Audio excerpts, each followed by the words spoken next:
Hi, welcome to the first Pidcock BMW podcast. I'm David Hughes, Pidcock's Group Operations Director. Looking forward to welcoming you all into the showrooms from next Monday, April the 12th. So I thought we'd have a chat through what's been going on in the last year with a couple of sales guys here. Here's Neil on my right. Hi everyone, Neil, you'll have seen me in some of our previous videos. Been with the sales team a couple of years.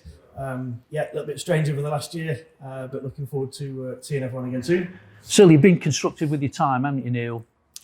We can't really talk about it before the watershed, can we? But no. Me and my wife are expecting a second baby that came along during the lockdown. So yeah, a furlough baby, made the most of that then. And then Mark here. Hello, my name's Mark. Been in the sales game for 30 plus years, which is fairly frightening. Pidcock's about 4, and just the weirdest year I've ever experienced in this industry. Who to think a year ago, Neil and myself were sunning ourselves in Spain on a lovely BMW trip to learn about the new F900R and XR, which went really well. I had a good time, fantastic bikes, and came back and we'd had such a good time they locked us up for a year. Lots been happening.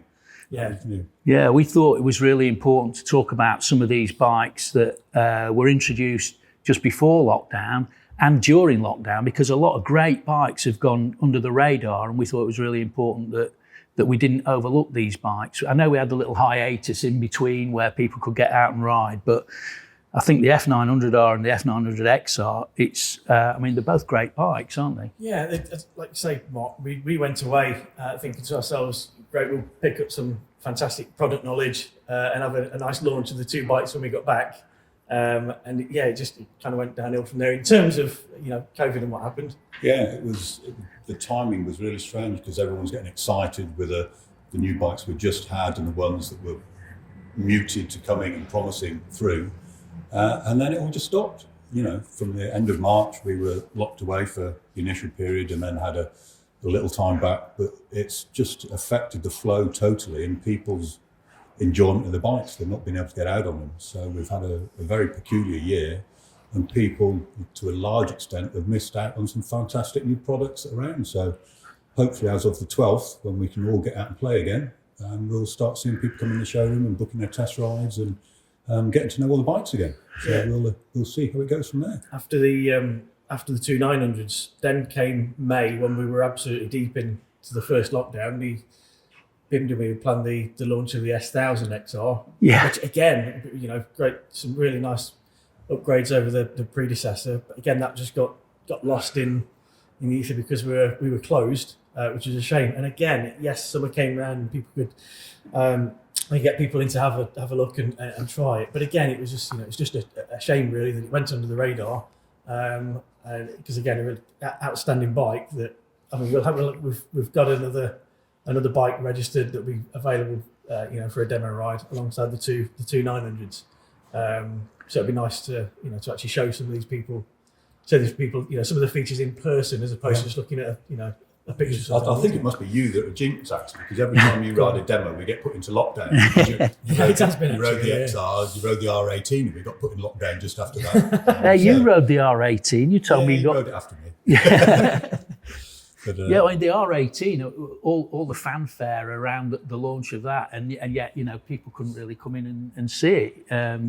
And it's an exceptional looking bike. Obviously, a little bit out of character for BMW. But it is. It's BMW taking a massive step to an area they haven't been since James Bond era with the R1200C. So they've gone into the custom trend area, which they are expanding the range, and I've no doubt they will continue to have spin-off variants of the R18. And what a cracking piece of machinery. But, usually sunny time of year for people to ride those bikes, we've lost it because of COVID. No one's done it. So it's now coming up to again. And hopefully it gets the recognition and people come and ride and experience what a fun bike it is. Yeah. Because that's what BMW have made it. Fingers crossed we get the weather for it. Because like you said, I know you went out on it up to Derbyshire, didn't you? Yeah. And I had it for a couple of hours one Sunday afternoon. Really lovely evening. And it was great. I mean, I'm by nature, I don't normally ride cruisers, but I thought it was fantastic. Really good. It's one of them bikes just makes you smile because it's silly because it's so torquey and got power from low down and doesn't rev. It just feels wrong, but it's so right. So you've got some weird rider modes on it. You've got rock and roll, is it? Yeah, rock and roll. Rather than BMW's usual rain and road and dynamic, etc., they put rock and roll on it. So it does show Germans do have a sense of humour. Yeah, hey, we're not allowed to get racist about the Germans, are we? So when you rev the bike, it does actually rock to one side, you know. Because it's such a big capacity engine, it's over 1800cc. When you rev it, particularly in the rock mode, it wiggles back and forth like old BMWs used to do. So it's sort of going back to the heritage thing. And it surprised me for a custom how well it handled, because I didn't expect it at all. And I rode it fairly enthusiastically up in the Dales, and just surprised that it didn't at any stage sort of thinking, oh, I'm not going to get around here. And everyone thinks, oh, you're going to grind the cylinder heads on the floor. And I was actually stupidly riding, looking, and I thought, they'd get nowhere near. You'd have to be doing very enthusiastic riding to get them on the floor. Yeah. Or you slide it up the road on your bum. But yeah, a lot of fun. Nice. And I think there's just the right amount of features or optional extras on the bike. It's not too cluttered with electronics. It's got enough that keeps you entertained and tell you the information you need on that sort of bike. But they've not chucked everything at it because it's not the sort of bike that needs it. So it's kept it very minimal, and it's surprising what actually is within the functions of the clocks. It looks like there's nothing, but there actually is quite a lot in there. It just works. It makes sense. So we'll see. Hopefully, it'll have the sales it deserves. And again, we've got a bike registered, ready to go as a demonstrator when we reopen, and we do have a couple of bikes available to purchase as well. Yeah. Oh, that's great. Great news. So they're just sort of 4 of the bikes that have come out just before or during lockdown. And then obviously just recently there's the R1250 RT, which is an unbelievable piece of machinery. You know, it looks, the technology on it with the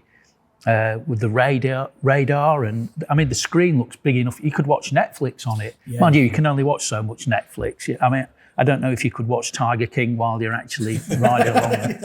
Probably not the best idea. At the same time. Yeah. I was going to stream Champions League on it though, because, but you know, as most of the English clubs look to be going out, that's probably a waste of time. It is. No, again, it's great. I mean, it's our bosses had more of a go on the bike than ourselves at present, but we're hoping to get a few miles on it. Well, that's unusual, Ian having to go on the bike before you guys, isn't it? Yeah. But he blagged it. We managed to drag it back off him. He had not ridden one for quite a while. He usually uses GSA, seems to be his favourite toy. But he said he just fell in love with it again, didn't really want to give it back because it's just so comfy and protecting from the weather, and the little tweaks they've done on this one with the aerodynamics are improved. And the features, because he's a bit of a it's very technical. The features on it are fantastic. But the trouble is, it makes all his rides take an hour longer because he plays with it for an hour before he goes back to 9 at night. So how do you get on? Have you guys ridden it? Have you? No one's not at all. Nobody. Because I was talking to Ian about the adaptive cruise control, and he says it's absolutely amazing. He was coming because he lives, as you know, he lives up the M1, and he was coming down there, and he gave it a go, and he said it was incredible. You soon become confident in the control that gives you. It slows you down. It was amazing how smoothly and controlled a manner it did. It wasn't jerky or on and off the power. It was as if he was still riding it, but in a controlled way when he was going between lanes and different speeds of traffic. That's incredible, isn't it? Yeah. It did an amazing piece of kit and technology that they've got that works right. You sort of think years ago, cruise control, what was cruise control? And now they've got one that's operated by radar is absolutely astounding. Incredible, isn't it? Same goes with the larger TFT, with the nav as well. We had a run down in the showroom with it. And it's incredible. The TFT connectivity on our screens previously, we've been able to Bluetooth your phone into the bike and, of course, use the BMW connected app so you can get your directional arrows and your countdown markers to roundabouts. Now, of course, the bike will come in on Wi-Fi to your phone as well, which will then allow, there's a wider bandwidth, so it allows you to get your maps up on the the So you really can stream Netflix on it? Yeah, you really can. Amazing. Yeah. Just be careful on your data usage.